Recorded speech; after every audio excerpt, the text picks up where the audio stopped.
अगर आपको कुछ बड़ा करना है ना, तो आपको यहाँ से आगे बढ़ना, पीछे भूल जाना पड़ेगा। पीछे क्या नेटवर्क रहे, कैसे नेटवर्क रहे, उन सब चीजों को भुला दो। पिछले जो मैंने कहा था, गिद्धों को पीछे से नमस्ते कर दो, पास्ट में है, छोड़ के आ जाओ उन्हें पीछे। और ये नहीं कहा कि उन्हें गालियां दो, उनका नमस्ते करो कि भैया नमस्कार, हमसे ना हो पाएगा तुम्हारे साथ, तुम्हारी सोच सड़ चुकी है, तुम एक दूसरे के साथ नहीं आ सकते, वी आर लिटरली सॉरी। और उन गिद्धों को हम इसलिए नमस्ते नहीं कर रहे हैं, हम उनको इसलिए नमस्ते कर रहे हैं क्योंकि वो एक दूसरे के साथ नहीं आ सकते। वो उनके कॉमन डायलॉग जुमले क्या है, लाशों के ढेर पे धंधा होता है, प्रोडक्ट कुछ नहीं होता, हम तो बिजनेस घुमा देते हैं, हम तो मिट्टी भी बेच देते हैं। ये सब पागलपन है ना यार, क्यों कर रहे हो? आम आदमी भी तो मेरा ही है। अबे गधे की औलाद, तू किसी की मिट्टी बेच रहा है, तेरी औलाद को कोई मिट्टी बेच रहा होगा। तू प्रोडक्ट सेलिंग में अगर मिट्टी बेचने के लिए आया है, दूसरी प्रोडक्ट सेलिंग में पैसे के लिए कोई मिट्टी बेच रहा है, हम सब एक दूसरे को मिट्टी बेच रहे हैं। समाज बुरा किससे बना है? ये मिट्टी कौन किसको बेच रहा है? ये आम आदमी तो आम आदमी को मिट्टी बेच रहा है। हम नहीं सोचते। अबे अगर तू पैसा कमाने के लिए लालची होकर किसी के बच्चे को मिट्टी दे रहा है, कोई तेरे बच्चे को भी मिट्टी दे रहा होगा। कोई प्रोडक्ट तो है जो तेरी रेंज के बाहर है, वो तेरी औलाद को मिट्टी मिलेगा। दारुजनाइन में अच्छे प्रोडक्ट मैंने इसलिए नहीं दिए थे कि भाई साहब मुझे कोई स्टेटमेंट बनानी थी, मैंने इसलिए दिए थे, मैं किसी को अच्छा दूंगा, कोई मेरे लिए अच्छा बनाएगा। मैं किसी के मसाले ऑर्गेनिक करूंगा, कोई मेरे लिए सब्जी ऑर्गेनिक उगाएगा। अरे कि ये समाज है यार, मैं बच्चा नहीं हूं, मैंने देखी है दुनिया। मैं पागल था, मैं भी अपने लिए सब हासिल करना चाहता था, लेकिन मैंने परमात्मा की प्रकृति का नियम देखा, और परमात्मा ने कहा बीज डालते हो तो फल बना के देता हूं। तो परमात्मा कहता पहले तुमसे कुछ चाहिए, तुम्हारे से चाहे बिना नहीं दूंगा। तुम्हारा खेत है, तुम्हारी मिट्टी है, पहले तुम यहाँ एफर्ट डालोगे, तुम यहाँ बीज डालोगे, तुम यहाँ पानी दोगे, फिर मैं बारिश करूंगा, फिर मैं तुम्हारे को फसल दूंगा। एक बार बीज डाल के आप मेहनत कर देते हो ना, तो फिर परमात्मा आपको तरक्की देता है, परमात्मा आपको फसल देता है, परमात्मा आपको चीजें देता है। लेकिन आपको परमात्मा पे भरोसा नहीं है। नेटवर्क मार्केटिंग, इसके अलावा कोई चीज नहीं है।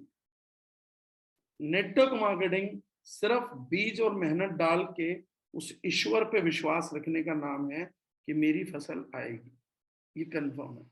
और हम सबको एक दूसरे की फसल लानी है। हम बेवकूफ हैं, हम पता क्या है, एक दूसरे के खेत का गन्ना उखाड़ के चूस रहे हैं। भैया मैंने तेरा गन्ना उखाड़ लिया, तूने मेरा उखाड़ लिया, थोड़े दिनों में सबके खेत खाली हो गए। एक गन्ने वाले को ना दिल्ली आके, यूपी के गन्ने वाले को दिल्ली आके सिक्योरिटी जितेंद्र डागर से नहीं चाहिए, उसे बगल के खेत वाले से चाहिए कि भाई तू मेरा गन्ना मत लियो, मैं तेरा गन्ना नहीं लूंगा, इन गन्नों को बेच के दोनों भाइयों का परिवार चल जाएगा। लेकिन ये हम नहीं करते। हम लोग ना छोटी सोच, कितना भी नेटवर्क समझा लो, कितना भी बड़ी सोच कर लो, कितना भी आप लोग बोल लो मैं 10 लाख 20 लाख 50 लाख कमाने आया हूँ, लेकिन दिक्कत ये है, आपसे 500 रुपए कमाने का मौका नहीं छोड़ता। ये मौके जब तक नहीं छोड़ोगे ना, बिजनेस में कुछ नहीं छोड़ोगे, तब तक कुछ नहीं होगा। एक दूसरे की क्रॉस स्पॉन्सरिंग करना, मैं मानता हूँ ऐसा राइट है कि जो एक दूसरे की बीवी भगाने जैसा, लिटरली। शादी हो चुकी हो, शादी को तुड़वाते हो, षड्यंत्र करते हो, फिर अपने साथ करते हो। जो दूसरे के साथ नहीं टिकी, वो तेरे साथ टिक जाएगी भाई। इसने पहले वाले को छोड़ा, सोच समझ के तो करो जो कर रहे हो। मैं तो इस चीज के भी खिलाफ हूँ कि हम दूसरी कंपनी के लोगों को नेगेटिव करके लेके आए। दूसरे का जो पॉजिटिव है, जो अपनी हस्बैंड से परेशान है, वो खुद छोड़ के आए, मुझे उससे कोई शिकायत नहीं है। उसके बाद वो बोले कि आप घर में पाल लोगे, हाँ कम से कम भाई साहब बीवी बना के नहीं रख सकते, बहन बना के तो तेरे को रख ही लेंगे। कोई बात नहीं, हम पाल सकते हैं, हमारे पास लेवल है, जज्बा है, आप आ जाओ, आपको पालने की व्यवस्था करते हैं। तब तो समझ आ रहा है। लेकिन ये दूसरों को बता के कि तेरे बीवी हस्बैंड में ये कमियां हैं, उसका एक नजरिया पैदा करके कि कमियां ढूंढने का नजरिया, और फिर वो हमारे साथ जुड़ भी गई, तो वो उसको कमियां ही ढूंढेगी। मैंने जिसको जिसके हस्बैंड के प्रति नेगेटिव करा कि देख तेरे हस्बैंड में ये कमी है, वो तेरे लिए ये नहीं करता, वो तेरे लिए वो नहीं करता, तेरे लिए ऐसा नहीं करता, तेरे लिए वैसा नहीं करता, ये दिखा के लाए हो ना, कल उससे शादी करोगे तो सबसे पहले पता है क्या करेगी, तू मेरे लिए ऐसा नहीं करता, तू मेरे लिए वैसा नहीं करता, तुझे मेरे लिए ऐसा करना चाहिए, क्योंकि आपने उसे सिखाया ये था। ये संबंध शिकायतों के आधार पे बना है, ये संबंध शिकायतों के आधार पे बनेगा।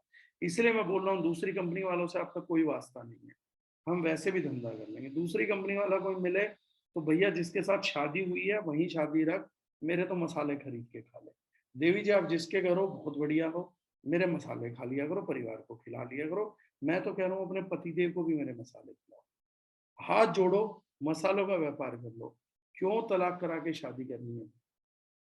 क्या पागलपना है ये? तलाक करा के शादी करके मसाले खिलाने थे, हम मुफ्त में खिलाओगे? कराओ तलाक।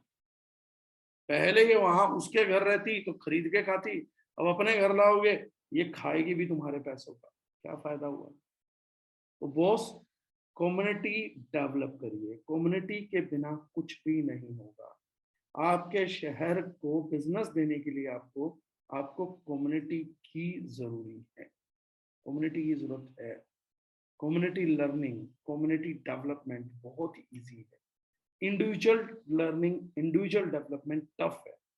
पूरी दुनिया में इंडिविजुअल लर्निंग इतनी कॉस्टली है, इतनी कॉस्टली है जिसकी हद नहीं। अगर मैं ट्यूशन दूं किसी बच्चे को, तो मेरे को याद है जब मैंने ट्यूशन में देने में प्राइवेट ट्यूशन के लिए करियर स्टार्ट किया अपना, तो अगर मैं किसी क्लास को जाके लेता था तो 1,000 रुपए, 60,000 रुपए मिलते थे 60 बच्चों की क्लास के। लेकिन मैं एक बच्चे को 1 घंटा ट्यूशन देता था तो मुझे 1,600 रुपए में, मतलब एक बच्चे को 15 क्लास 1,000 रुपए मिलती थी। और इंडिविजुअल लर्निंग में एक बच्चे को एक क्लास 1,600 रुपए मिलती। Individual learning is a costly affair. हम लोग ट्यूशन में नहीं भेजते थे, बाकी नहीं भेजते थे, मेरे बच्चे को कोई एक बार पढ़ा जाए तो एक बार पढ़ाने के लिए, एक बार पढ़ाने के लिए 1,600 रुपए लेता था 1 घंटे के, 1,600 रुपए पर आवर का रेट है। और मेरा रेट मार्केट में सबसे सस्ता रेट था। और वहीं 1,000 रुपए में वो बच्चा 15 क्लास ले सकता था, मैं ही होता।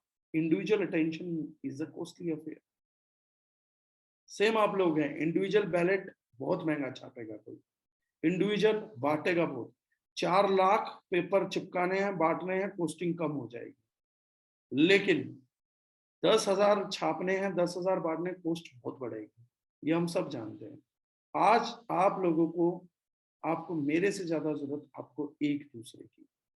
आपके शहर में आप सब लोगों को एक दूसरे की जरूरत पड़ने वाली है। अपलाइन पे बोझ मत बनिए, अपलाइन को भाई बनाइए। डाउनलाइन पे बोझ मत बनिए, उनको बेटा बनाइए, प्यार करिए उनसे। अपलाइन बड़े भाई की तरह होती है, बाप की तरह होती है, दर्जा याद रखो यार। प्लीज ये सब गड़बड़े मत करो। देखो डायरेक्ट सेलिंग का ना रूल आने की वजह से गोल्डन दौर आ रहा है। अब भी अगर डायरेक्ट सेलिंग कामयाब नहीं हो पाएगी ना, तो उसके पीछे हमारा व्यवहार होगा। और मैं जानता हूँ इस टाइम पे कोई कंपनी अपने कल्चर पे काम नहीं कर रही है, हर कंपनी अपनी सेल्स पे काम कर रही है। कोई कंपनी अपने कल्चर पे काम नहीं कर रही है। और फ्यूचर में जीतेगा वो जिसके पास मजबूत कल्चर है।